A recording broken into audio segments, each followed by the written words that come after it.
tuva ku matelefone bari kuduhamagara bati hari ibintu bidasanzwe by'abonekerwa amashusho ari ku giti cy'ipoto ku kigo cy'amashuri ya Rwinsovu.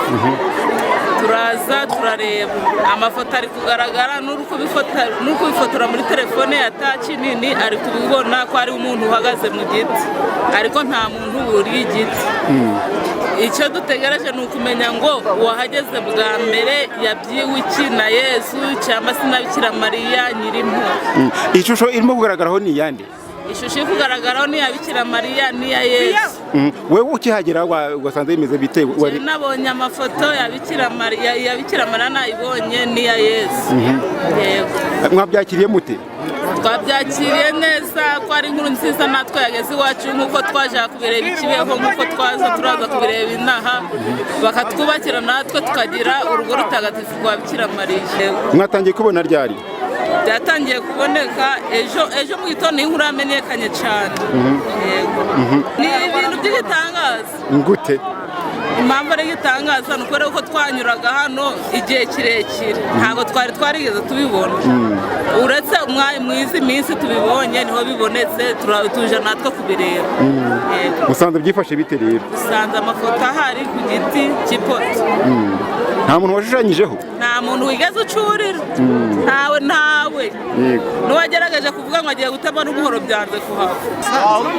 Sanze bimeze neza. Sanze Yesu na Bikira Mariya. Na Yosefu afashe inkoni. N'intumwa. Bikira Mariya afashe umwana. Twabibonye. Ndahageze ngeze ku poto y'amashanyarazi nasanze Yesu na Yosefu bose bahari. Nawe uri umunyamakuru wabireba hariya ku giti uhagaze ahangaha dukorera iyi nkuru wabibona. Barahagaze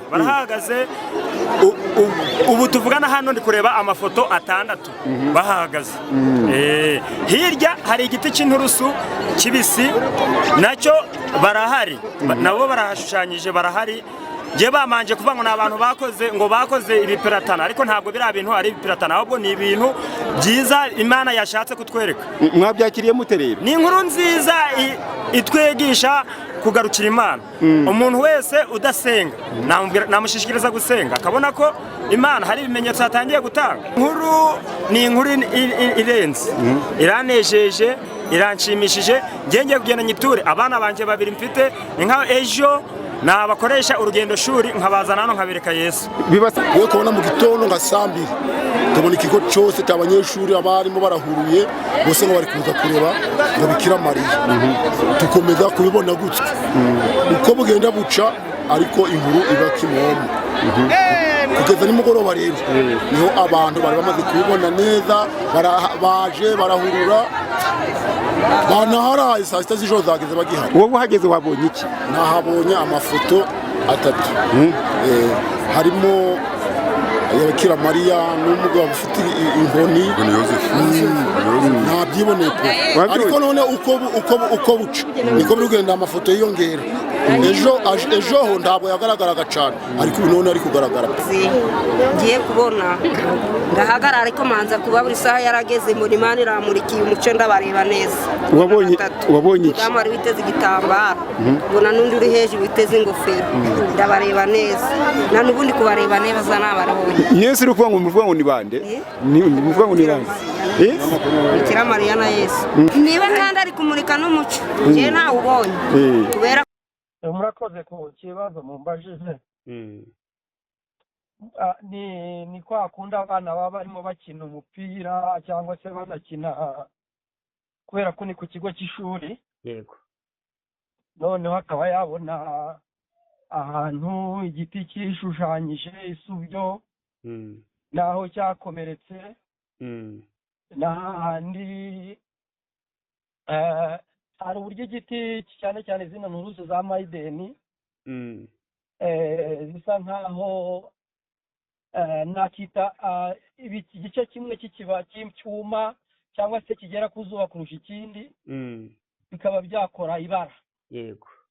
Iryo bara rero yarirebamo kayitangira kurihuza n'amashusho y'ibyo wenda asanzwe abona n'ibindi gutyo. Ubwo nibwo abana ngo bavuze ngo hariya ngo ni ishusho ya Bikira Mariya abandi ngo ni ngo ni Yezu ngo afite ibishura ibintu nk'ibyo. yego Ubwo rero inkuru mu bana ntizitinda kugenda. Ubwo ababwiye umwana umwe ababwiye abandi, undi nawe baraje bati nanjye koko ndabona bimeze nk'ijuru ya Bikira Mariya. Undi ati ndabona ishusho imeze nk'iya Yesu, undi ati ndabona ishusho imeze nk'iya Yosefu. Ibintu nk'ibyo mu by'ukuri bidafite ikintu bishushanya na gitoya. Ubwo rero niba ari ikigo cy'abana 2,000 inkuru igenda ityo. yego Abandi nabo hirya no hino igeze mu babyeyi babo, ababyeyi bagize gute babishyize ku mbuga nkoranyambaga za WhatsApp n'ibindi. Ubwo rero bahita bihutira baza ari benshi ngo tujye kureba aho hantu. Uhageze ati nanjye ndamubona, abandi bateretse se ko njye ntacyo mbona. yego Ubwo natwe rumva nk'ubuyobozi twihutiye kugerayo kugira ngo turebe ibyo bavuga ibyo ari byo. Ariko noneho n'abihaye Imana nabo barahagera, Kiliziya Gatolika. yego Hari uburyo amabonekerwa agenda, hari ntago biza mu ishusho gusa ureba ku kintu, biza no mu majwi ko byumva. Wenda niba hari uburyo ushobora kuganirizwa, ibyo nta byabaye ntaki. yego Ubwo rero cyabayeho mu rwego rwo kugira ngo hatagira n'umuturage uhungabana, urumva ko hahuriye abaturage benshi,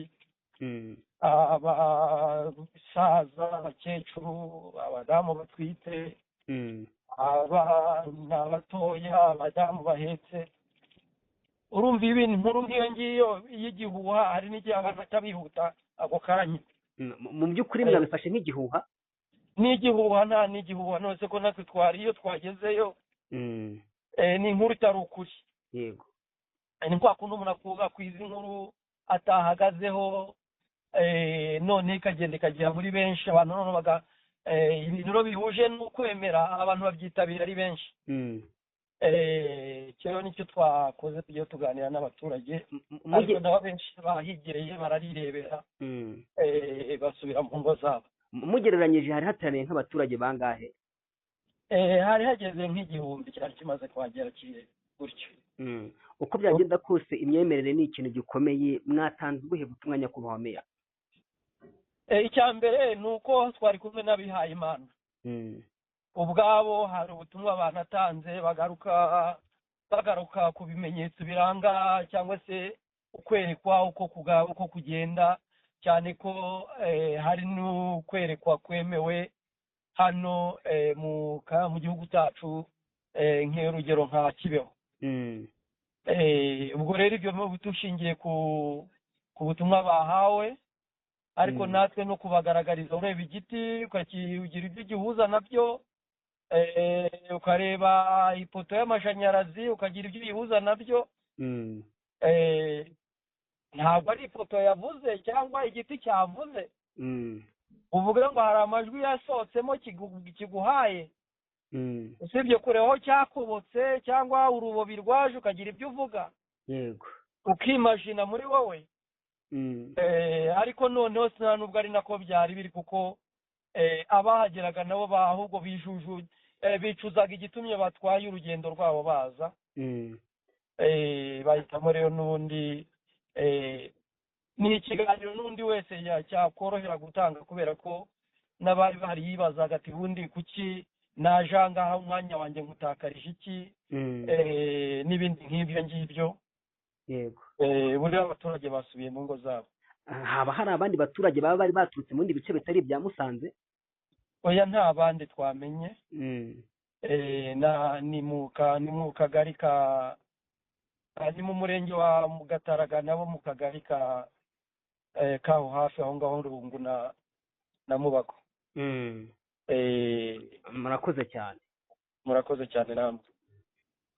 N'ubu turahari, hari n'abayobozi bari kubaganiriza, barimo meya n'inzego z'umutekano. Ibintu by'imyemerere ni ibintu biba bisaba ubushishozi, bisaba kubigendamo gahoro, kuko ntabwo ibyo bari kuvuga abantu bose ntibarimo kubibona. N'iribonekerwa nabyo bisaba kurigendamo buhoro, kuko bari kuvuga ngo bari kubona amashusho ari mu giti. Ntabwo bari kuvuga ngo ni Bikira Mariya bari kubona nk'uko yabonekeye Kibeho, yabonekeye Irurude, yabonekeye n'ahandi. Bari kwitegereza igiti gusa bakavuga ngo bari kubonamo amashusho. Icyo giti, ibyo biti bari kuvuga bibiri, hari igiti cy'ipoto, kimwe ni igiti kimaze cy'ipoto bashinze bakuyeho amasubyo, kuri ayo masubyo rero hakagenda hagaragaraho amabara. Ku giti cya mayideni ikindi cy'inturusu sinzi niho wahageze. Nahageze nyakubahwa padiri. Babonye ko ibiti biriya bya mayideni bikura bishishuka, aho cyashishutse agahindura irindi bara. Aho rero niho barimo kwitegereza, bamwe bakavuga bati turamubonye inde, bakambwira bamwe Bikira Mariya, abandi ngo bari kubonamo Yozefu ufite inkoni, abandi ngo abami batatu. Mbese ni ibintu bisaba ubushishozi, cyane cyane ko hashobora no kuzamo nyine ibintu by'imyumvire. Hari igihe biba bivangavanze, kwemera ibyo umuntu ari gutekereza n'ibindi. Namwe ko mwahageze nyakubahwa padiri, mwe mwabonye iki ku bushishozi bwanyu? Mu bushishozi bwanjye bari kunyereka icyo giti, nakibonye igiti, ibiti n'ipoto nayibonye. Ibintu bisaba ubushishozi kuko Bikira Mariya hari uburyo yigaragaza, ntabwo yakwigaragariza abantu 5,000 icyarimwe, n'abatemera n'abemera. Nta mesaje yatanze, bari kuvuga ko ari n'amashusho. Ni ibintu bigoye bisaba ubushishozi. None nyakubahwa padiri, abakristu murabaho ubuhe butumwa kugeza ubu ngubu ko n'imbaga iri kugenda yiyongereje kureba, muratanga ubuhe butumwa? Ubu twaba turimo gutanga ubutumwa bwo kubahumuriza, aho tukababwira ko ubuyobozi bwa diyoseze twabumenyesheje ko bazabyigaho mu bushishozi bakareba ibyo ari byo bitonze, ikizavamo bakazakibamenyesha mu minsi iri imbere.